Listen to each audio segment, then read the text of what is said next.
মা যেখানে যায় ওইখানেই যেতে হয় তোকে, মায়ের পেছন পেছন। মা বারান্দায় এসে বসে আছে, নিচে দেখছে ডগিরা কি করছে, আর তুইও বসে বসে দেখছিস মায়ের সাথে। হ্যাঁ, মাকে একা ছাড়া যায় না না রে। কিরে, এদিকে তাকা।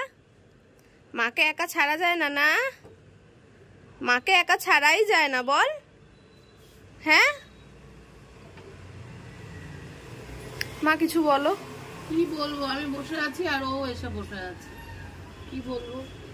বাবা দেখছে, দেখ না কে নিয়ে গেল মামামকে, কে নিয়ে যাচ্ছে মামামকে, কে নিয়ে যাচ্ছে? কেউ নিয়ে যাচ্ছে না তো বাবা। নিচে দেখো, ডগি দাদা গুলোকে দেখো। আচ্ছা আচ্ছা আচ্ছা আচ্ছা আচ্ছা আচ্ছা, আল্লাদি হয়েছে, আল্লাদি হয়েছে। কি হয়েছে গো? হ্যাঁ, মা বসে আছে, তুমিও বসে থাকবে।